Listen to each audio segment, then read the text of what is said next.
2018 was a big year in terms of the industry and the changes that we've seen, largely part from Europe with GDPR and the way that global media companies and global platforms have changed their access to data and what they're willing to provide from an audience perspective. Amazon also grew a ton this year, taking away some lion's share from Google and Facebook. We've seen some big diversification towards the latter half of the year in terms of niche social popping up in platforms like Nextdoor and TikTok and some others. And basically the theme of 2018 was that it was a really hard year from a digital measurement and tracking perspective, and I think 2019 is going to be difficult as well as we sort through some of the challenges as it relates to the way we track audiences and are able to market to our customers.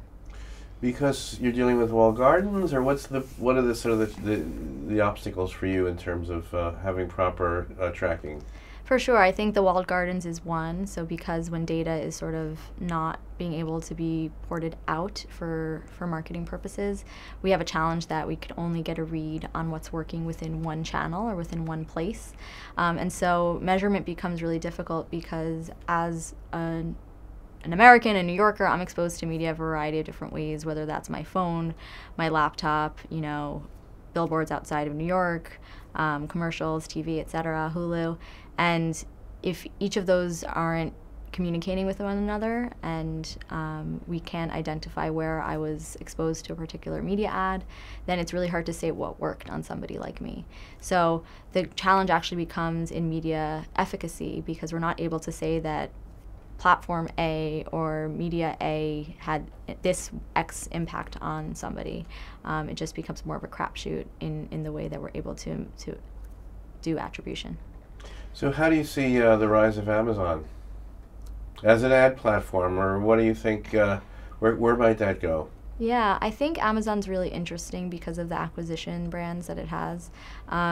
Within Amazon, I mean, they have amazing data from their customers. Whether or not we can use that in interesting ways will remain to be unseen, but I think the acquisitions that Amazon's make is where it's going to see differentiation. Obviously, Whole Foods is one of them. IMDb was one of their first acquisition brands, and they just have a wealth of data across different platforms that they own. And so their success, I think, will be in integrating their customer insights across all of those products, and then up-leveling the ad platform, which is pretty nascent right now as it relates to its competitors.